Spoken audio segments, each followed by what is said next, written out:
Praise lord. దేవుని నామానికి వందనాలు.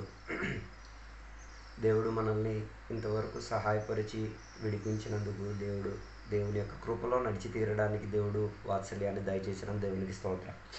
ఈరోజు దేవుని యొక్క వాక్య భాగంలో నుంచి మనం నేర్చుకోవడానికి ప్రయత్నం చేసే విషయం సువార్త గురించి. బైబిల్ సువార్త గురించి ఏం చెప్తున్నదో, దేవుని యొక్క వాక్య గ్రంథములో సువార్తలు 4 ఉన్నాయి. మత్తాయి, మార్కో, లూకా, యోహాను. ఈ 4 సువార్తల గురించి బైబిల్ బోధించుచున్నది. ఈరోజు దాని గురించి మనం కాస్త నేర్చుకోవడానికి ప్రయత్నం చేద్దాం. వాక్య భాగాలు మనం చూద్దాం. మత్తాయి సువార్తలకు పుస్తకం 4వ అధ్యాయం 18వ వచనం నుంచి 22వ వచనం వరకు. లూకా సువార్తలకు పుస్తకం 5వ అధ్యాయం 27వ వచనం నుంచి 31వ వచనం వరకు. లూకా సువార్తలకు పుస్తకం 1వ అధ్యాయం 1వ వచనం నుంచి 4వ వచనం వరకు. యోహాను సువార్తలకు పుస్తకం 1వ అధ్యాయం 35వ వచనం నుంచి 51వ వచనం వరకు. అదే రీతిగా యోహాను సువార్తలకు పుస్తకం 20వ అధ్యాయం 30వ వచనం నుంచి 31వ వచనం వరకు. ఇక్కడ సువార్తకు ఉన్న ప్రాధాన్యతల గురించి, సువార్త ఏంటి అన్న విషయం గురించి రాయబడినట్టుగా మనకి కనబడుతున్నది. అయితే ఈరోజు మనం నేర్చుకోవడానికి వెళ్ళే దాంట్లో సువార్త రాసిన రచయితల గురించి, ఎవరు సువార్తను రాశారో వారి గురించి కాస్త మనం నేర్చుకుందాం. తర్వాత సువార్తలో ఉన్న ప్రాధాన్యత కలిగిన విషయాల గురించి మనం నేర్చుకుందాం. ఇంకా సువార్తలో మనం నేర్చుకోవాల్సిన ప్రాధాన్యత కలిగినది ఏంటిదంటే యేసుక్రీస్తు వారికి కలిగిన దివ్యత్వాన్ని గురించి, అది నమ్మి తీరడానికి ఉన్న ప్రాధాన్యత ఏంటిది అన్న విషయం గురించి సువార్తలో మనం చూసుకు తీరవచ్చు. ఇవన్నీ మనం చదువుకోవడం వలన దేవుని యొక్క వాక్యములో బలపడేటట్టుగా ఉన్న ఒక విశ్వాసిగా, నమ్మకస్తుడిగా జీవించి తీరడానికి సహాయపడి తీరగలుగుతుంది. అయితే సువార్తలో అతి ప్రాధాన్యత కలిగినది యేసయ్య జీవితం గురించి, లేకపోతే భూమిలో భౌతిక జీవితం, యేసయ్య భూమిలో జీవించిన జీవిత విధానం గురించి 4 సువార్తలు పర్టికులర్గా లేకపోతే శ్రేష్టముగా చెప్తున్నట్టుగా మనకి కనిపిస్తున్నది. ఈ 4 సువార్తలు కూడా 4 రచయితల ద్వారా రాయబడినట్టుగా మనకి ఈ అధ్యాయాలు చదివినప్పుడు మనకి కనిపించి తీరుతున్నది. అయితే ఈ 4 సువార్తలు రాయడానికి ఉన్న కారణం ఏంటిది, లేకపోతే అది నేర్చుకోవడానికి ఉన్న అవసరం ఏంటిది, ఆ విషయం గురించి ఈరోజు మనం నేర్చుకోవడానికి ప్రయత్నం చేద్దాం. అయితే సువార్తలు రాసిన రచయితలు ఎందుకు రాశారు దాని గురించి మనం చూసుకుందాం. మొదటిగా మత్తాయి సువార్త గురించి మనం చూసుకుందాం. మత్తాయి సువార్తను రాసిన వాడు లేవి అని చెప్పినవాడు. ఎవరు? అలిఫోస్ కుమారుడైన లేవి రాసినట్టుగా మనకి బైబిల్ సూచించున్నది. మత్తాయి సువార్త లేవి అన్నాడు రాసినప్పుడు ఆయన సుంకరిగా పనిచేస్తున్న, ఆయన వృత్తి సుంకరిగా పనిచేస్తున్నట్టుగా బైబిల్ మనకి బోధిస్తున్నది. ఆయన 12 అపోస్తులలో లేకపోతే 12 మంది శిష్యుల మధ్య ఒకడుగా బైబిల్ మనకి మత్తాయి సువార్తలకు పుస్తకం 10వ అధ్యాయం 3వ వచనము, మార్కు సువార్తలకు పుస్తకం 3వ అధ్యాయం 18వ వచనము, లూకా సువార్తలకు పుస్తకం 6వ అధ్యాయం 15వ వచనాలు చదివినప్పుడు యేసయ్య శిష్యులలో ఒకడు అని బోధించుచున్నట్టుగా మనకే కనిపిస్తున్నది.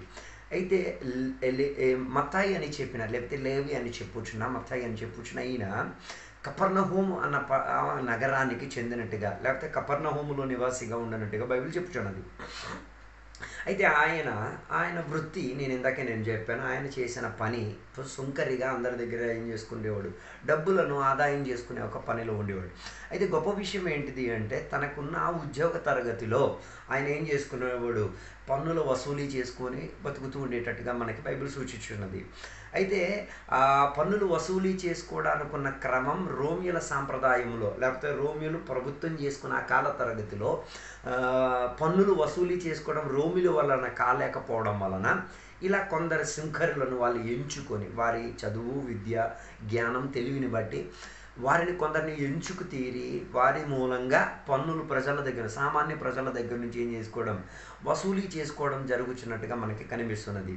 అయితే గొప్ప విషయం ఏంటిదంటే పన్నులు వసూలు చేయడం వలన ఆ కాలంలో ఉన్న యూదులకు ఏమయ్యేది కాదు, నచ్చేది కాదు. సుంకరులన్న ఆ వృత్తిలో ఉన్న ప్రజలు వారికి నచ్చేవారు కాదు. కారణం ఏంటిదంటే వారు రోమియోలకి అనుచారులుగా ఉండడం, రోమియోలకి సహకారిగా ఉండడం అన్నది యూదులకు అధికంగా ఏం చేసేది కాదు, నచ్చేది కాదు.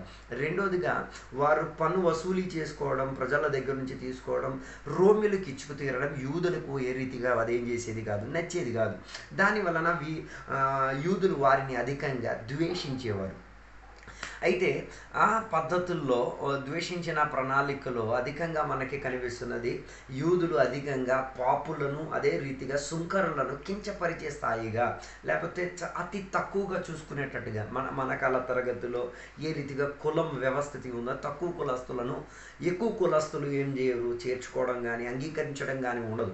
కానీ ఆ కాల తరగతిలో యూదులు అధికంగా ఏం చేసుకునేవారంటే సుంకరిగలుగా ఉన్నవారిని, పాపులుగా ఉన్నవారిని, అదే బైబిల్లో మనకి బోల్డు చోట్ల మనకే కనుభవిస్తున్నది సుంకరులను పాపులను యేసయ్య చేర్చుకుంటున్నాడు అన్న విషయం గురించి యూదులకు అధికంగా ఏం కలిగేది, వేదన కలిగేటట్టుగా, లేకపోతే వారి యొక్క నిరుత్సాహాన్ని ప్రోత్సహించేటట్టుగా మనకు అక్కడ కనబడుతున్నది. అయితే అదే రీతిగా మత్తాయి సుంకరిగా ఉండి పని చేయడము జరుగుతున్నట్టుగా మనకి బైబిల్లో మత్తాయి సువార్తలో మనకి కనబడుతున్నది. అయితే ఒకసారి యేసయ్య అలా దాటుకు వెళ్తున్న సందర్భముగా మత్తాయి ఉద్యోగం చేస్తూ పన్నులు వసూలు చేసుకుంటూ రాసుకుంటున్న సందర్భమున యేసయ్య ఆయనని పిలిచి తన శిష్యునిగా వెంబడించమని చెప్పిన చర్య మత్తాయి సువార్తల ఒక పుస్తకం 9వ అధ్యాయం 9వ వచనం నుంచి 13వ వచనం వరకు మనకు అక్కడ కనబడుతున్నది. తర్వాత మార్కు సువార్తల ఒక పుస్తకం 2వ అధ్యాయం 14వ వచనం నుంచి 17వ వచనం వరకు, లూకా సువార్తల ఒక పుస్తకం 5వ అధ్యాయం 27వ వచనం నుంచి 32వ వచనం వరకు మనకు అక్కడ కనబడుతున్నది. ఆయన పని చేస్తూ ఉన్న సందర్భంగా యేసు ఆయనని వెంబడించుతూ తీరడం అని చెప్పిన ఆ ప్రణాళికలో ఆయన పనిని విడిచిపెట్టి ఆయన వృత్తిని వదిలేసుకొని యేసయ్యని ఏం చేసుకున్నాడు, వెంబడించేటట్టుగా మనకి కనబడుతున్నది. ఇక మనం చూస్తే మత్తాయి సువార్త ప్రాధాన్యతగా ఆయన ఒక సుంకరిగా ఉండబట్టి మత్తాయి సువార్తను ఆయన ఏం చేశాడు, యూదుల పట్ల సందేశాన్ని అందించుకు తీరేటట్టుగా రాసుకున్నాడు. ఎందుకంటే మత్తాయి సుంకరిగా ఉండడం వలన ఆయనకి యూదులు ఏం చేసుకునేవారు కాదు, మెచ్చుకునేవారు కాదు, అంగీకరించేవారు కాదు, చులకపరిచేవారు, అవమానపరిచేవారు. అప్పుడు వాళ్ళకి ఒక సందేశం ఇచ్చుకు తీరడానికి దేవుడు మత్తాయి సువార్త రాయడం వలన ఉపయోగించినట్టుగా మనకి కనబడుతున్నది.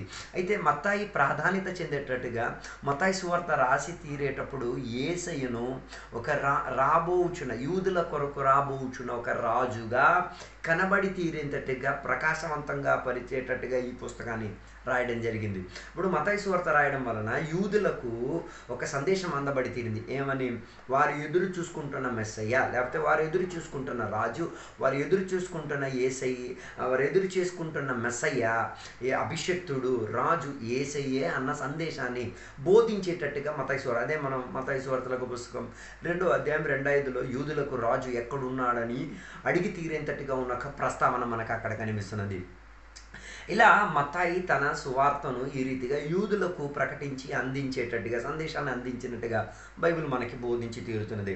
అయితే మత్తాయి తన కాల తరగతిలో మత్తాయి సువార్త రాసిన తర్వాత ఆయన సువార్తను ఫలస్తీన్లో, ఇథియోపియాలో, పర్షియాలో ఇలాంటి ప్రాంతంలో పెంతెకోస్తు పండగలు అయిన తర్వాత, లేకపోతే పెంతెకోస్తు అనుభవము సంఘం మీదకి వ్యాపరించబడిన తర్వాత ఆయన ఈ ప్రాంతాలకు వెళ్ళి ఏం చేశారు, పరిచర్య చేసి ఆయన సువార్త ప్రకటించినట్టుగా మనకి చరిత్రలు చెప్తున్నాయి. చివరికి ఆయన ఇథియోపియా అన్న ప్రాంతములో హతసాక్షిగా మరణించినట్టుగా చరిత్రలు మనకి ఆధారంగా చెప్తున్నది. అలాగా మత్తాయి సువార్త గురించి ఉన్న ఒక పూర్తి అవగాహన మనకి కల్పించిందని నేను నమ్ముచున్నాను. రెండోదిగా మనం చూడగలిగి తీరితే మార్కు సువార్తల ఒక పుస్తకాన్ని మనం చూడవచ్చు. మార్కు సువార్తలో ఉన్న ప్రాధాన్యత కలిగిన విషయాలు మనం చూద్దాం. మార్కు సువార్త యోహను అని చెప్పిన ఒక మనిషి రాయినట్టుగా మనకు కనబడుతుంది. ఆయనకి యోహనుగా బోధించినట్టుగా మనకి కనబడుతుంది. అయితే మార్కు సువార్త 4 సువార్తల్లో మొదటిగా రాయబడిన ఒక సువార్తగా మనకి కనిపిస్తున్నది. ఆ సువార్తనే మొదటిగా రాయడం జరిగింది. దాని తర్వాతే మిగతా సువార్తలన్నీ కూడా ఏం చేశాడు, తర్వాత రాయడం జరిగింది. మొదటిగా రాసిన సువార్తగా మార్కో సువార్తను మనం చూసి తీరొచ్చు. అలాగా మార్కో సువార్త యేసయ్య గురించి తెలుసుకు తీరడానికి అవకాశం పడినట్టుగా మనకి కనబడుతున్నది. ఎలా అంటే పేతురు మూలంగా యోహన్ అన్న జాన్ మార్క్ అని చెప్పిన ఆ వ్యక్తి యేసయ్య దగ్గరికి వచ్చి తీరడానికి అవకాశం కలపడి తీరింది. అది మొదటి పేతురులకు రాసిన పత్రిక 5వ అధ్యాయము 13వ వచనాన్ని మనం చదివినప్పుడు అక్కడ మనం చూడగలిగేది పేతురే యోహనును, లేకపోతే మార్క్ యోహన్ అని చెప్పిన వ్యక్తిని యేసయ్య దగ్గరికి తీసుకురావడానికి అవకాశం కలబడి తీరింది. అంతటితో ఆగిపోవట్లేదు. ఈ సువార్తను మా మార్కో సువార్తను రాసి తీరడానికి ఉన్న ప్రాధాన్యత కలిగిన చర్యను మనం చూసుకుందాం. ఈ మార్కో సువార్తను రాసి తీరడానికి ఉన్న కారణం ఏంటంటే పేతురుకు యో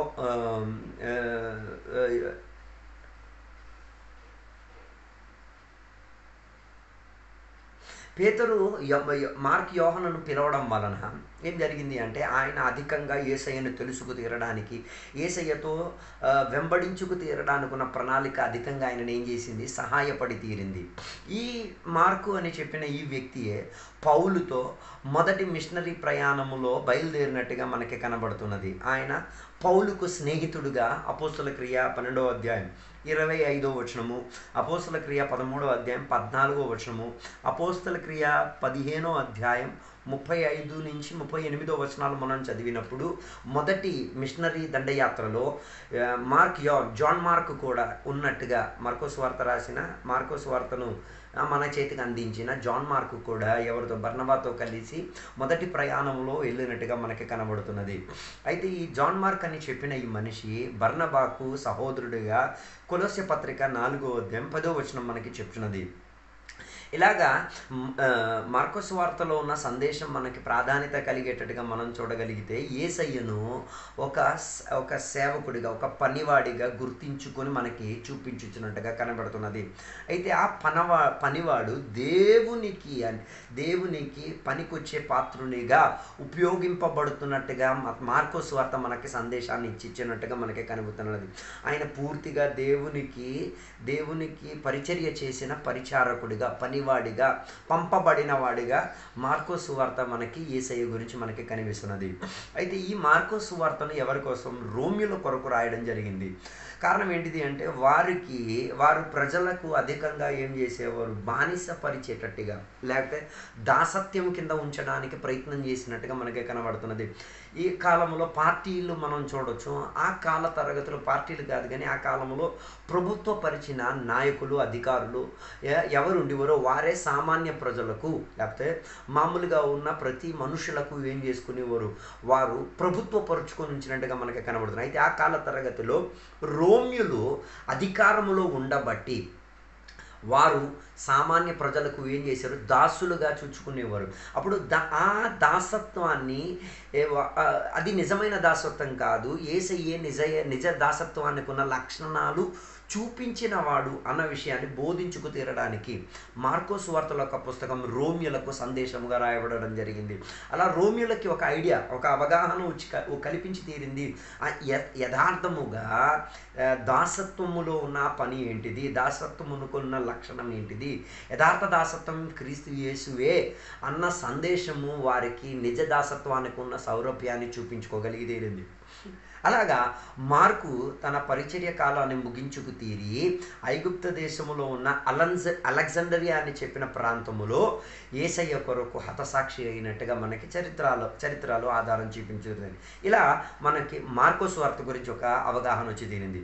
మూడోదిగా మనం చూసుకునేటప్పుడు లూకాసు వార్త నుంచి చూద్దాం. లూకాసు వార్తను రాసింది లోకా అని చెప్పిన ఒక వైద్యుడు.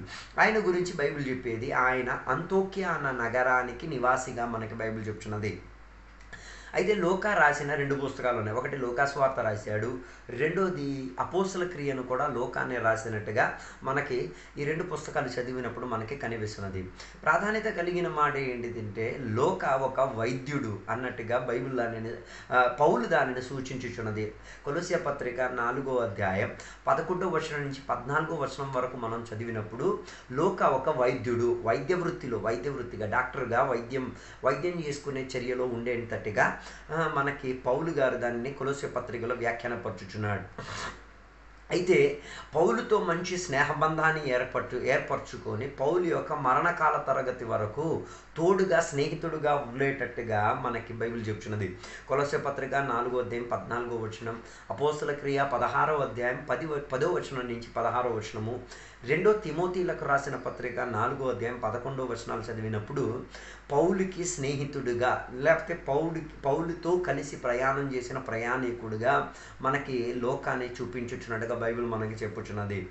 ఆ తర్వాత తనకి ఈ సువార్త రాయడానికి ఉన్న ఒక ప్రోత్సాహం పౌలు మూలంగా దొరికినట్టుగా మనకి కనబడుతున్నది. పౌలుతో తిరిగిన ఆ ప్రయాణ తరగతిలో ఆయనకు ఒక ఏమొచ్చింది, ప్రోత్సాహం వచ్చి తీరింది, సువార్త రాసి తీరాలి. అయితే లూకా సువార్తల యొక్క పుస్తకంలో యేసయ్య చిత్రీకరింపబడిన ఒక సామాన్య మనిషి, ఒక కామన్ మ్యాన్, ఒక సామాన్య మనిషిగా మనకేం చేస్తున్నది, చిత్రీకరించి యేసయ్యను లూకా సువార్తలో ఒక మనిషిగా మనకి చూపించి తీరుతున్నది. ఎందుకు మనిషిగా చూపించుకు తీరారంటే మానవత్వానికి మనిషికి ఉన్న లక్షణాలు ఏంటిదో వాటిని లూకా సువార్త ద్వారా ప్రజలకి, ఎవరికి, సామాన్య ప్రజలకు అందించి తీరడానికి లూకా సువార్తను రాసి తీరినట్టుగా మనకి అప్పుడు లూకా సువార్త సామాన్య ప్రజలకు, లేకపోతే ప్రతి నైతికంగా జీవించుచున్న సామాన్య మనుషులకు, లేకపోతే అన్యులకు, మన యూదులంగాము, మనం అన్యులుగా ఉన్న మనం సామాన్య ప్రజలమి.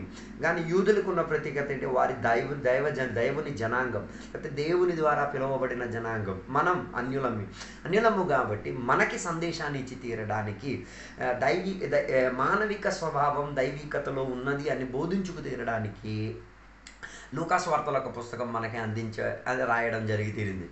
చివరికి మనం చూడగలిగి తీరితే అలా మానవులకు ప్రకటించుకు తీరి అకాయలో వాక్య పరిచర్య చేసి, మసిడోనియాలో వాక్య పరిచర్య చేసి, అలాగా సామాన్యుడిగా మరణించుకు తీరాడు లోకాన వైద్యుడు. అలా లూకా సువార్తకు ముగింపు కలిగి తీరింది. 4వదిగా మనం చూడగలిగి తీరితే యోహాను సువార్తల యొక్క పుస్తకం. యోహాను సువార్తల యొక్క పుస్తకాన్ని రాసింది యోహానుగా మనకి బైబిల్ కనిపించుచున్నది. యోహాను అన్న మనిషిని బైబిల్లో యోహాను సువార్తలో మనకి ప్రాధాన్యత కలిగేటట్టు, కానీ యేసయ్యకు ప్రేమించుచున్న శిష్యుడిగా, లేకపోతే యేసయ్య ప్రేమను అధికంగా అనుభవించి ప్రకాశించిన ఒక వ్యక్తిగా యోహాను సువార్తల యొక్క పుస్తకం చదివేటప్పుడు మనకి కనబడుతున్నది. అందుకే చాలామంది ఇక్కడ ఒక తప్పుడు బోధన మనకు బోధిస్తూ ఉంటారు. యేసయ్య అధికంగా ప్రేమించే శిష్యుడు, యేసయ్య అధికంగా ప్రేమించారు, అలాగేం లేదు. యేసయ్య అందరినీ ఒకే రీతిగా ప్రేమించాడు. ఆయనలో ఏం లేదు, ముఖపక్షము లేదు, అందరికీ ఒకే రీతిగా ప్రేమించిన వాడు. అయితే యోహాను సువార్తలో మాత్రమే మనకి కనబడుతున్నది యోహాను అధికంగా యేసయ్యను ప్రేమించేది, యేసయ్య ప్రేమని అనుభవించేది, యేసయ్యకు ప్రేమ ఇచ్చేది, యేసయ్య దగ్గర నుంచి ప్రేమ పుచ్చుకునేది, యేసయ్యకు ఉన్న ప్రేమను అధికంగా ప్రకటించేటట్టుగా మనకి కనిపి. అందుకే యేసయ్య యోహాను రాశాడు కాబట్టి, యోహాను సువార్త యోహాను రాసేవాడు కాబట్టి తన ప్రేమను యేసయ్య తనను ప్రేమిస్తున్నాడు అన్నది ఆయన తీవ్రంగా మనకి చూపించేటట్టుగా మనకి కనబడుతున్నది. అయితే యోహాను రాసిన 5 పుస్తకాలు ఉన్నాయి. 5 పుస్తకాల్లో మనకి కనబడే 1 యోహాను, 2 యోహాను, 3 యోహాను, అది 3 యోహాను పత్రికలు, 3 యోహాను పత్రికలు ఆయనే రాశాడు. తర్వాత ప్రకటన గ్రంథం ఆయనే రాశాడు. తర్వాత యోహాను సువార్తలు. ఈ 5 గ్రంథాలు యోహాను ద్వారానే రాయబడి జరిగినట్టుగా మనకి కనబడుతున్నది. అయితే యోహాను అని చెప్పిన ఒక మనిషి గలీలియాలో బెత్సైదా అని చెప్పిన ప్రాంతములో నివాసిగా ఉన్నట్టుగా బైబిల్ మనకి బోధిస్తున్నది. అదే మత్తాయి సువార్తల పుస్తకం 4వ అధ్యాయం 21వ వచనం నుంచి 25వ వచనం వరకు చదివినప్పుడు మనకి కనిపిస్తున్నది. తర్వాత మత్తాయి సువార్తల పుస్తకం 27వ అధ్యాయం 55వ వచనం నుంచి 56వ వచనం వరకు, తర్వాత మత్తాయి సువార్తల పుస్తకం 15వ అధ్యాయం 39 వచనాలు, ఈ 3 వచనాలు మనం కలిపి చదివేటప్పుడు గలీలా ప్రాంతంలో ఉన్న బెత్సైదా అన్న ఊరికి నివాసుడిగా ఉన్నట్టుగా బైబిల్ మనకి చెప్తున్నది. తర్వాత బైబిల్ మనకి చెప్పేది తన సహోదరుడైన యాకోబు తన సహోదరుడిగా చిత్రించుచున్నట్టుగా, అదే జబీదీ కుమారులు అని చెప్పినట్టుగా ఉన్న పదాలు మనం చూడగలిగితే అందులో వీరిద్దరు సహోదరులు, ఎవరు, యాకోబు, యోహాను, వీళ్ళిద్దరు జబీదీ కుమారులు అని బైబిల్ చెప్తున్నది. ఆ యాకోబు అన్నవాడు మొదటిగా యేసయ్య కొరకు ఏమయ్యాడు, హతసాక్షి అయినట్టుగా అపోస్తలుల మధ్య అపోస్తల క్రియ 12వ అధ్యాయం 2వ వచనంలో మనం చూడవచ్చు. మొదటి హతసాక్షిగా చంపబడిన వాడిగా ఎవరిని, యాకోబుని మనం చూచి తీరేంతటిగా మనకి కనబడి. అయితే ఈ యోహాను సువార్తను యోహాను అన్న మనిషిని యేసయ్య దగ్గరికి పిలుచుకు తీరడానికి, గలీలీలో పిలుచుకు తీరడానికి సీమోను, ఆంద్రియలు వారు వల కడుగుతూ ఉన్న సమయంలో, లేకపోతే వలలో పని చేస్తూ ఉన్నప్పుడు, లేకపోతే సముద్ర తీరమున పని చేస్తూ ఉన్న సందర్భమున, వలలో కడుగుతూ ఉన్న సందర్భంలో యేసయ్య వారి దగ్గరికి వచ్చి వెంబడించమని చెప్పినప్పుడు ఆ ఆహ్వానానికి విని ఆ పిలుపులోకి విధేయత కలిగి యేసయ్యకు శిష్యులుగా మారితీరారు.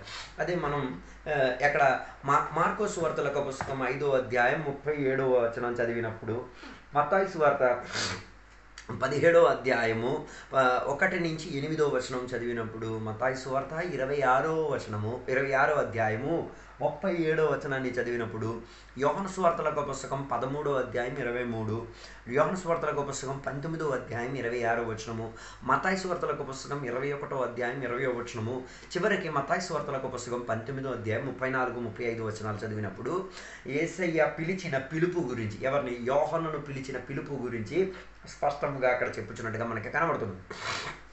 అలాగా యోహాను ఎఫెసోసులో ఉండి దేవుని కొరకున్న పరిచర్య, మిషనరీ పరిచర్యలను చేసుకుంటూ 100 సంవత్సరం వరకు ఆయన జీవించి 100వ సంవత్సరంలో మృతి చెందినట్టుగా బైబిల్లో మనకి ఆధారాలు కనబడుతున్నది. అదే చరిత్ర కూడా అదే ఆధారాలు మనకి చూపించి తీరుతున్నది. అయితే నేను చెప్పి రావడానుకున్న ఉద్దేశం, అలా దేవుని యొక్క పిలుపుని విని ఆయన యోహాను సువార్తను రాసేంతటిగా మనకి కనబడుతున్నది. అయితే యోహాను సువార్తను రాసి తీరేటప్పుడు ఆయనకి కలిగిన ప్రాధాన్యత కలిగిన సందేశం ఎవరికి? యేసయ్యకు నమ్ముకున్న విశ్వాసులకు రాసినట్టుగా మనకి కనబడుతున్నది. లేకపోతే సంఘములో సభ్యులై ఉన్నవారు, యేసయ్యను విశ్వసించిన వారికి గురి పెట్టుకొని యోహాను సువార్తలను ఏం చేసుకున్నారు? రాసుకు తీరడానికి, లేకపోతే మనకి అందించుకు తీరడానికి సహాయపడినట్టుగా మనకి కనబడుతున్నది. తర్వాత యోహాను సువార్తలో ఉన్న ఒక ప్రత్యేకత కలిగిన భావం ఏంటిదంటే, యోహాను సువార్తల పుస్తకంలో మనం యేసుక్రీస్తు వారిని దేవుని యొక్క కుమారునిగా, సన్ ఆఫ్ గాడ్గా, దేవుని యొక్క కుమారునిగా, లేకపోతే మనం విశ్వసించుకు తీరడానికి ఆయన మాత్రమే సరైన వాడు, ఆయన నామమే మనకి సరై ఉన్నది అన్న సందేశాన్ని ప్రకటించుకొని మన పునాదిని గట్టిపరుచుకు తీరడానికి యోహాను సువార్త మనకు అందించడం జరిగి తీరింది. అలా యోహాను సువార్తల పుస్తకం మనకు ప్రాధాన్యత కలిగేంతటిగా యేసయ్యను నమ్మి తీరడం, నమ్మిన వారు సంఘానికి సభ్యులై తీరాలి అన్న ఒక సందేశంలో మనల్ని ఏం చేస్తున్నది? గ్రిప్పులోకి తీసుకొచ్చుతున్నట్టుగా మనకి కనబడుతుంది. ఇక సువార్తల్లో ఉన్న ప్రత్యేకతను మనం చూద్దాం. లూకా సువార్తల పుస్తకం 1వ అధ్యాయం 1వ వచనం నుంచి 4వ వచనము, యోహాను సువార్తల పుస్తకం 20వ అధ్యాయం 30, 31 వచనాలు మనం చదివినప్పుడు మనం చూడగలిగేది సువార్తకున్న ప్రత్యేకత ఏంటో మనకి కనబడి తీరొచ్చు. అందుకే ఇది సువార్తలను మనకి అంది తీరడానికి ఉన్న కారణం ఏంటిది అంటే, యేసయ్యను నమ్మి తీరడానికి, ఏమని? పూర్ణ దేవుడని నమ్మి తీరడానికి, రాబోచున్న మెస్సయ్య, లేకపోతే రాబోచున్న అభిషేక్తుడుగా, రాబోచున్న రాజుగా మనల్ని దృఢపరచుకు తీరడానికి, నమ్మింప చేసి తీరడానికి సువార్త మనకి అందించినట్టుగా మనకు కనబడుతున్నది. అయితే సువార్తలో ఉన్న ప్రాధాన్యత కలిగిన విషయాలు ఏంటిది అంటే, యేసయ్య జన్మ గురించి, రెండోది యేసయ్య పరిచర్య గురించి, మూడోదిగా యేసయ్య మరణము గురించి, నాలుగోదిగా యేసయ్య పునరుద్ధానము గురించి, సమాధి గురించి, ఐదోదిగా యేసయ్య పునరుద్ధానం. ఈ 5 విషయాలే సువార్తలో మనకి బేసిక్గా కనబడేది. ఒకటి యేసయ్య జన్మ, రెండోది తన పబ్లిక్గా ఆయన చేసిన మినిస్ట్రీ గురించి, పరిచర్య గురించి, మూడోదిగా ఆయన మరణించిన విధానం గురించి, నాలుగోదిగా ఆయన సమాధి చేయబడిన విధానం గురించి, ఐదోదిగా ఆయన ఆరోహణమైన విధానం గురించి. వీటన్నిటిని గురించి మనం కలిపి చూస్తేనే దీనినే మనం సువార్తగా మనం చూసుకు తీరొచ్చు. అయితే సువార్తను నామీకరణము చేసుకు తీరడానికి యేసయ్య జీవితము, పరిచర్య ఆధారపడి తీరింది. అప్పుడు సువార్తకు సువార్త అన్న పేరు వచ్చి తీరడానికి యేసయ్య జీవితము, అదే రీతిగా యేసయ్య పరిచర్య ప్రాధాన్యత చెందేటట్టుగా మనకి కనబడుతున్నది. అయితే యేసయ్య జీవితం గురించి, పరిచర్య గురించి ప్రాధాన్యత కలిగినట్టుగా మనం ఏం చేసుకోవచ్చు? చదువుకోవచ్చు 4 సువార్తల్లో కూడా. అలా చదువుట వలన అది మనల్ని యేసయ్యనే నమ్మి తీరేంతటిగా సహాయపడి తీరుతున్నది. ఇంకా సువార్తలన్నీ కూడా రాసిన రచయితలు వారి సొంత బుద్ధితో రాసుకునేది కాదు, వారి అనుభవాన్ని ప్రకాశించడం, అంటే యేసయ్యతో ఉన్న అనుభవం, శిష్యులతో ఉన్న అనుభవాన్ని ప్రకటించేంతటిగా, బేసిస్ ఆఫ్ ద ఎక్స్పీరియన్స్, వారి ఎక్స్పీరియన్స్ని ప్రోత్సాహపరిచేటట్టుగా ఈ పత్రికలు, 4 పత్రికలు రాయడం జరిగి తీరింది. తర్వాత వారు ఈ సువార్తలను రాసి తీరేంతట్టు కొందరు కొన్ని జీవిత అనుభవాలను మాత్రం కొందరు రాశారు, కొందరు కొన్ని అనుభవాలను రాయలేదు. ఆ రీతిగా కొందరు కొన్ని అనుభవాలను రాశారు, కొందరు రాయలేదు. ఆ రీతిగా విభజన మనకే కనబడుతున్నది. కొన్నిట్లో మనకి కొన్ని అనుభవాలు కనబడుతున్నాయి, కొన్నిట్లో మనకి కొన్ని కనబడట్లేదు, కొన్నిట్లో కొన్ని అనుభవాలు మనకి అతి తక్కువగా కనబడితే, కొన్నిట్లో అతి ఎక్కువగా. అది వారి ఎక్స్పీరియన్స్, వారి అనుభవాన్ని బట్టి వారు 4 సువార్త 4 రచయితలు 4 రీతిగా రాసినట్టుగా మనకి కనబడుతున్నది. ఇంకా కొన్ని మనం చూడగలిగి తీరితే 4 సువార్తల్లో కొన్ని వేర్పాట్లు మనకి కనబడతాయి, కొన్ని తేడాలు మనకి కనిపిస్తాయి. అయితే ఆ వేర్పాటును మనం చూచి తీరాలి అంటే అది చదువుతున్నప్పుడే మనకు అర్థమై తీరేది. ఇంకా 4 సువార్తల్లో కూడా ఒకరొకరు కూడా కలిసి తీరేంతటిగా కొన్ని భావన మనకి కనబడుతుంది. యేసయ్య మరణం గురించో, యేసయ్య పునరుద్ధానం గురించి కొందరు చెప్పి కొందరు చెప్పకుండా ఉండే ఒక ప్రణాళిక మనకి కనబడుతున్నది. తర్వాత యేసయ్య విడుదల లేకపోతే విమోచన ఇచ్చుకు తీరడానికి యేసయ్య చేసిన పని లేకపోతే పరిచర్య యేసయ్య మరణ పునరుద్ధానానికి ఆధారపడి ఉన్నది. అదే మనకి విమోచన పొంది తీరడానికి, రక్షణ పొంది తీరడానికి, యేసయ్యతో జీవితం ప్రారంభించుకు తీరడానికి ప్రాధాన్యత కలిగిన చర్య ఇస్తున్నట్టుగా బైబిల్ మనకి సూచించున్నది. అందులో మనకి చూడగలిగేది యేసయ్య మరణము, యేసయ్య పునరుద్ధానం. ఇది అధికంగా ప్రాధాన్యత కలిగినట్టుగా మనకి కనబడుతున్నది. ఇక మనం చూద్దాం 4 సువార్తలు రాసిన విధానములో నలుగురిని దేవుడు ఉపయోగించినట్టుగా మనకి కనబడుతున్నది. అయితే మొదటిగా మనం మత్తయి సువార్తలను మనం చూద్దాం. మత్తయి సువార్త యూదులకు ఆధారం చేసుకొని రాసినట్టుగా మనకి కనబడుతున్నది. యూదులను ఆధారం చేసుకొని రాయడానికి ఉన్న కారణం ఏంటిది అంటే, యూదులు యేసయ్యను ఏం చేసుకునేవారు కాదు, నమ్ముకునేవారు కాదు. కానీ వారి నమ్మకములో యేసయ్యను నమ్ముకోవడంలో నమ్మకాన్ని పోకుండా ఉన్న చర్యలో వారు విశ్వసించేవారు. ఏమని? యేసయ్య కాదు, మెస్సయ్య వస్తాడని, మెస్సయ్య వారిని విడిపిస్తాడని, ఆయన దావీదు కుమారునిలో వస్తాడని పాత నిబంధనలో ఉన్న గ్రంథాలను, పాత ఉడంబడికలో ఉన్న గ్రంథాలను ఆధారం చేసుకొని వారేం చేసుకునేవారు, ఆసక్తి చెంది వారు నిరీక్షణ పెట్టుకునేవారు. ఏమని? మెస్సయ్య వస్తాడు, వారిని విడిపిస్తారు, వారికి సహాయకుడిగా ఉంటారు అన్నదానిని వారు అధికంగా నమ్మారు. కానీ యేసయ్య వచ్చింది వారు నమ్ముకు తీరేంతట్టుగా ఉన్న ప్రవణతలు వారికి కనబడలేదు. అందుకే మత్తయి సువార్త రాసి ఎవరికి? యూదుల సమాజానికి, యూదులుగా ఉన్న వారికి ఏమై తీరింది? యేసయ్యే మెస్సయ్య అని బోధించుకు తీరడానికి గ్రంథాన్ని రాయబడి తీరింది. అయితే సుమారుగా 29 వాక్యాలు మనకి పాత నిబంధన గ్రంథంలో మనకి కనబడుతున్నది. ఆ 29 వాక్యాలు కూడా యేసయ్య దేవుని యొక్క యేసయ్య మెస్సయ్యని, యేసయ్య దావీదు కుమారుడని అన్న సందేశాన్ని ప్రకటింపబడుతున్న చర్యలు మనకి కనబడుతున్నది. రెండవదిగా యూదులు యేసయ్య దావీదు వంశావళిలోని ఒకడు జన్మించుకు తీరేదే రాజుగా ఉంటాడని వారి యొక్క నిరీక్షణ ఉండి తీరేది.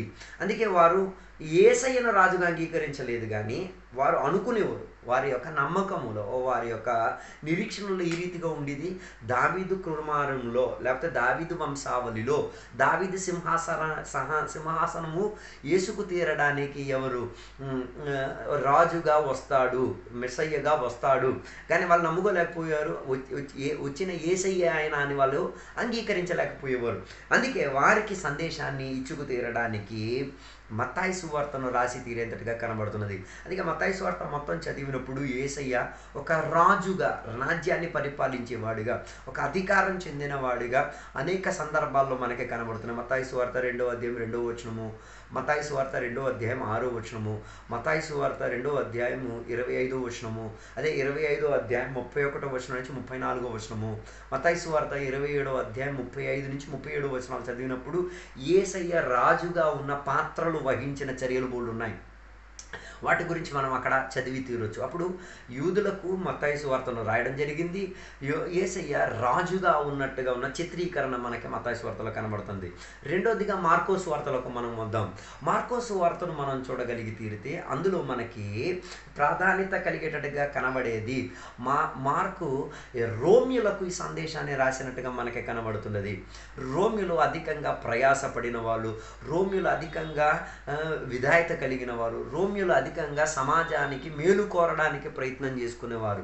కానీ వారి యొక్క ప్రయత్నము ప్రయాసములు వారు రోమియోలు ఏం చేసుకునేవారు, సామాన్య ప్రజలపైన అధికంగా దాడులు చేసుకునేవారు. అందుకే ఈ మార్కోసు వార్త ద్వారా ఒక దాసుని లక్షణం ఏంటిది, దాసుడుకున్న శ్రేష్టత ఏంటిది అన్నది చిత్రీకరించుకు తీరడానికి మార్కోసు వార్త రాయబడి ఉంది. అందుకే మార్కోసు వార్తలో యేసయ్య ఒక దాసుడుగా వచ్చి ప్రయాసపడింది, పని చేసింది, ఇవన్నిటిని కూడా చిత్రీకరించి తీరేంతటిగా ఉన్న భావన మనకి మార్కోసు వార్తలో మనకి కనబడుతున్నది.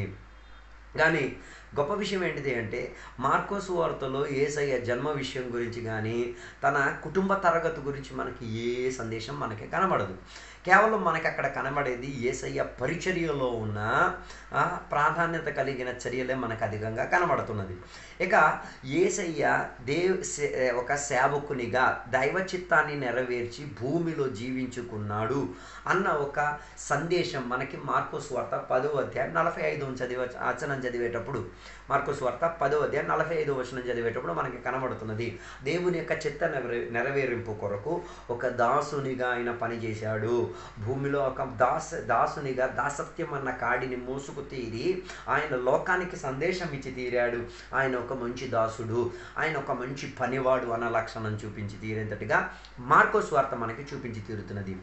మూడోదిగా మనం చూడగలిగి తీరితే లూకాసు వార్త. లూకాసు వార్త నేను ఇందాకే చెప్పాను, అది సామాన్య ప్రజలకు లేకపోతే అన్యులకు రాయబడినది, లేకపోతే యూదులు కాకుండా ఉన్న వాళ్ళకి రాయబడిన ఒక పుస్తకముగా సందేశముగా మనకి కనబడుతున్నది. సాధారణపు రీతిగా అన్యులుగా ఉన్నవారు వారు చూస్తే వారు చాలా ఫిలాసఫర్స్గా చింతించుచున్నవారుగా వివేకముతో ఉపయోగించిన వారుగా మనకి చిత్రీకరించుచున్నట్టుగా మనకి కనబడుతున్నది. వారు చాలా సాంప్రదాయపరులంగా జీవించిన ప్రజలు. అయితే వారి అన్యులు కాబట్టి, అన్యులుగా ఉన్న మనం అన్యులం కాబట్టి ఇప్పుడు కూడా అన్యులుగా జీవించిన వారికి సాంప్రదాయాలు ఉన్నాయి, వారికి ఉన్న ప్రత్యేకత కట్టుబాట్లు ఉన్నాయి, వారికి ఉన్న కల్చర్ విధానం అన్నీ వేరే వేరేగా ఉన్నాయి. అదే రీతిగా వారికి సందేశాన్ని అందించుకు తీరడానికి లూకాసు వార్త మనకి రాయడం, లూకా ద్వారా రాసి తీరడానికి మనకి కనబడుతున్నది. అప్పుడు లూకాసు వార్తలో యేసయ్య పూర్ణ పురుషుడిగా, కంప్లీట్ మ్యాన్గా, అదే లూకాసు వార్తల పుస్తకం 2వ అధ్యాయం 52వ వచనాన్ని చదివినప్పుడు ఆయన పూర్తి మానవునిగా ఉన్న లక్షణాలు మనకు అక్కడ కనబడుతున్నది. ఇంకొక విషయం మనం చూడగలిగి తీరితే సామాన్య ప్రజలు చాలా పద్ధతి కలిగిన వారు, సామాన్య ప్రజలు సాంప్రదాయానికి అధిక ప్రాధాన్యత ఇచ్చిన వారు. అయితే వారి మధ్యలో వాటికన్నా విలువ చెందేది మానవత్వమే, మనుష్యుల స్వభావమే, మనిషిగా జీవించుకు తీరడమే అనే సందేశాన్ని అందించుకు తీరడానికి లూకాసు వార్త మనకి అందించబడి తీరేంతటిగా మనకి కనబడుతున్నది. అయితే లూకాసు వార్తలో మనకి కనబడేది యేసయ్య మనిషిగా ఈ భూమిలో ఏం చేశాడు, జన్మించుకు తీరాడు. మనిషిగా ఆయన ఏం చేశాడు, జీవించి తీరి మనిషిగా ఆయన ఏం చేసుకు తీరాడు, పాప నివారణ చేసుకు తీరాడు, పాపానికి ముగింపునిచ్చుకు తీరాడు. అది మానవుడిగానే చేసి ఆయన ఏం చేసుకున్నాడు, తన జీవిత చర్యను ముగించుకు తీరాడు అన్న సందేశం మనకి కనబడుతున్నది. ఇంకొక మాదిరిలో మనం చూస్తే యేసయ్య తన అమ్మ నాన్నకు ఏమై తీరాడు, విధాయత కలిగిన వాడిగా ఆయన ఉండేంతటిగా యెరూషలేములో ఉన్న వ్యవస్థితి అనుసరించి ఏం చేసిన ధర్మశాస్త్రానికి విధేయత చెందినట్టుగా మనకి కనబడుతున్నది. అలాగా ఆయన మానవ లక్షణాలు చూపించి ఆయన చిత్రీకరించాడు. ఆయన మానవ లక్షణాల్లో మనకి ఇంకొక మాట మనకు చూడగలిగేది గెత్సెమనే అన్న తోటలో ఆయన వేదన చెంది ప్రార్థన చేసిన చర్య, అది ఒక మానవ లక్షణం. ఇవన్నీ కూడా యేసయ్యకున్న మానవ లక్షణాన్ని ఏం చేసింది, ప్రకటపరిచినది. అందుకే యెరూషలేములోకి వెళ్ళినప్పుడు ఆయన శాస్త్రులతో అధికారులతో వాక్య సందేశం మాట్లాడి రోజులు గడిపి తీరినట్టుగా కూడా బైబిల్ మనకి చెప్పారు. అప్పుడు అది మానవ లక్షణాలు. అయితే లూకాసు వార్త యేసయ్యను ఒక మనిషిగా, మానవునిగా చిత్రీకరించి చూడగా మనకే కనబడుతున్నది. ఇక యోహాను సువార్తలోకి మనం వద్దాం. యోహాను సువార్త రాయబడింది ఎవరిది, యేసయ్యని రక్షకునిగా అంగీకరించిన సంఘానికి సభ్యులుగా ఉన్న వారికి రాయబడినట్టుగా కనబడుతున్నది. అయితే యోహాను సువార్తలో రాయడానికి ఉన్న కారణం ఏంటిది అంటే యేసయ్య మెస్సయ్యని, యేసయ్య దైవుని కుమారుడని అన్న సందేశాన్ని ఏం చేసింది, నమ్మిన వారికి లేకపోతే యేసయ్యను నమ్ముకున్న వారికి ఇచ్చుకు తీరడానికి ఉపయోగించినట్టుగా మనకి కనబడుతున్నది. అదే యోహాను సువార్తల పుస్తకం 1వ అధ్యాయం 18వ వచనం యోహాను సువార్తలకు పుస్తకం 1వ అధ్యాయం 49వ వచనం, యోహాను సువార్తలకు పుస్తకం 2వ అధ్యాయం 11వ వచనము, యోహాను సువార్తలకు పుస్తకం 3వ అధ్యాయం 6వ వచనము, యోహాను సువార్తలకు పుస్తకం 4వ అధ్యాయం 26వ వచనము, యోహాను సువార్తలకు పుస్తకం 6వ అధ్యాయం 69వ వచనము, అదే రీతిగా యోహాను సువార్తలకు పుస్తకం 10వ అధ్యాయం 36వ వచనము, యోహాను సువార్తలకు పుస్తకం 11వ అధ్యాయం 27వ వచనం. ఇవన్నీ మనం చదివినప్పుడు యేసయ్య మెస్సయ్యని, యేసయ్య దేవుని కుమారుడని అన్న భావజాలం మనకి ఎక్కడని కనిపిస్తున్నది. అయితే యేసయ్య దేవుని కుమారుడని, మెస్సయ్య అని అన్న సందేశాన్ని నమ్మిన వారికి, యేసయ్యను నమ్ముకున్న వారికి, యేసయ్య మీద విశ్వసించిన వారికి, సంఘములో ఉన్న సభ్యులకు ఏం చేశారు? సందేశం ఇచ్చి తీరేంతటిగా ఉన్న ఒక సందేశమే యోహాను సువార్తగా మనకి కనబడుతున్నది. అయితే మనం ఒక విషయం మనం మనసులో ఉంచుకు తీరాలి. యోహాను సువార్తలో యేసయ్య అనేక సంఘటనలు, అద్భుతాలు, అనేక సంఘటనలను కనబడుతున్నది. మిగతా 3 సువార్తల్లో లేని అద్భుతాలు అనే సంఘటనలు మనకి ఎక్కడ యోహాను సువార్తలో మనకు అధికంగా కనబడుతుంది. అవన్నీ కూడా ప్రాధాన్యత చెందిన యేసయ్య ఉపదేశాలుగా మనకి కనబడుతున్నది. అయితే యోహాను సువార్తలో 3 విషయాలు వదలబడి ఉన్నది. ఒకటి యేసయ్య జన్మక్రమావళి గురించి, రెండోది యేసయ్య ఎదుగుదల పొందిన, లేకపోతే శిశుప్రాయం నుంచి ఎదుగుదల పొందిన కాలం గురించి ఏం మనకు కనబడట్లేదు. మూడోదిగా యేసయ్య శ్రమల పాలైన విషయం గురించి, అంటే సాతాను ద్వారా శోధింపబడిన విషయం గురించి ఏమీ మనకి ఆధారాలు కనబడట్లేదు. ఇంకా ఇలాంటి ఆధారాలన్నీ కూడా మనకి యేసయ్య గురించి కొన్ని సందర్భాల్లో కనబడనట్టుగా, యోహాను సువార్తలో మనకి కనబడనట్టుగా మనకి కనిపిస్తున్నది. అలాగా ఈ 4 సువార్తలను కూడా కలిపి మనం చదివేటప్పుడు మనం అధికంగా యేసయ్యకున్న జీవిత విధానం గురించి మనకేమై తీరుతున్నది, అర్థమై తీరేంతట్టుగా ఉన్న ఒక శ్రేష్టతను మనకి చూపించేటట్టుగా మనకి కనబడుతున్నది. ఇలా ఈ 4 సువార్తల్లో 4 రచయితలు రాసి సందేశాన్ని ప్రకటించినట్టుగా మనకి కనిపిస్తున్నది. అందుకే ఈ సువార్తను మీరు చదవాలి. సువార్తలో ఉన్న ప్రాధాన్యత కలిగిన ప్రతి ఈవెంట్ని, ప్రతి అద్భుతాలను, ప్రతి చర్యను మనం చదువుకు తీరగలిగితే అధికంగా యేసయ్యకు దగ్గరై తీరడానికి, అధికంగా యేసయ్యను నమ్మి తీరడానికి, అధికంగా రానున్న యేసయ్య కొరకు ఆసక్తి చెంది తీరడానికి సదుపాయం కలిగి తీరుతుంది. అందుకే అధికంగా యేసయ్య సువార్తను మనం చదవాలి. అది చదివితేనే మనం సువార్తను ఇతరులకు ప్రకటించుకు తీరొచ్చు. అందుకే సువార్త మూలముగానే ఒక వ్యక్తి యేసయ్యను నమ్ముకు తీరగలిగేది, సువార్త ద్వారానే ఒక మనిషి రక్షణ పొందుకోగలిగి తీరేది, సువార్త వలనే ఒక మనిషి మారు మనసు పొందుకు తీరేది, సువార్త వలనే ఒక వ్యక్తి బాప్తిసం అన్న చర్యలోకి వచ్చి తీరగలిగేది. సువార్త అన్న విషయంలో మనం ప్రాధాన్యత కలిగి తెలుసుకుంటేనే ఒక మనిషి ఆత్మశక్తి పొందుకు తీరే, పరిశుద్ధాత్మతో సహవాసం పొందుకు తీరే, పరిశుద్ధాత్మ బాప్తిసం పొందుకు తీరేంతటిగా, సహవాసములోకి వచ్చి తీరేంతటిగా, రొట్టె ఇరిచే విషయంలోకి వచ్చింది, వేర్పాటు చెందే విషయంలో, అదే రీతిగా ప్రార్థనలో ఏకీపించుకు తీరే, లేకపోతే సంఘానికి ఉన్న 7 స్తంభాల్లో ఏమై తీరేది, సహాయపడి తీరేంతటిగా సువార్త మనకు అందబడి ఉన్నది. అందుకే సువార్త మనం చదవాలి, నేర్చుకోవాలి, ప్రకటించుకో తీరాలి. దానివల్లనే ప్రతి మనిషికి ఏమై తీరొచ్చు, యేసయ్య దేవుడిగా, యేసయ్య మానవునిగా, యేసయ్య దాసునిగా, యేసయ్య దైవ కుమారునిగా ఉన్న లక్షణాలు బోధించుకు తీరి దైవత్వాన్ని, మానవత్వాన్ని ప్రజలకు బోధించుకు తీరొచ్చు. దాని కొరకు మనం ప్రయాసపడి తీరుదాం.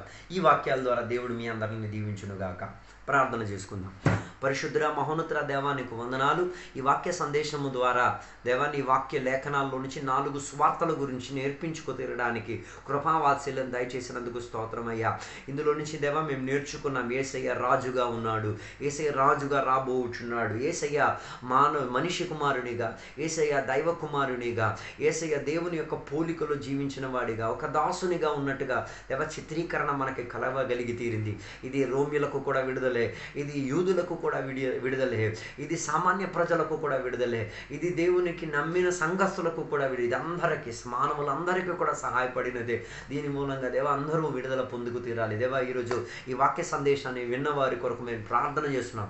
వారిని దీవించండి, ఆశీర్వదించండి, వారి రోగముల నుంచి వారిని విడిపించండి, వారి అనారోగ్యతల నుంచి విడిపించండి దేవా, వారి మానసిక ఒత్తిడి నుంచి వారిని విడిపించండి, వారి వేదనలోకి వెళ్ళిన వేదనలు యేసయ్య దేవా వారిని సహాయ హస్తముగా దేవా సహాయపరచండి. కొందరికి యేసయ్య యేసయ్య ప్రకటముగా కనబడతారు, కొందరితో యేసయ్య మాట్లాడి తీరాలి. అలా గొప్ప కార్యాలు దయచేయమని కోరుచున్నాం. దేవ సహాయం దయచేసినందుకు స్తోత్రం, దీవెనలతో నింపినందుకు స్తోత్రం. యేసు నామములో అడిగి వేడుకున్న పరమ తండ్రి, ఆమేన్. Praise lord. అందరికీ వందనాలు. దేవుడు మీ అందరిని దీవించును గాక.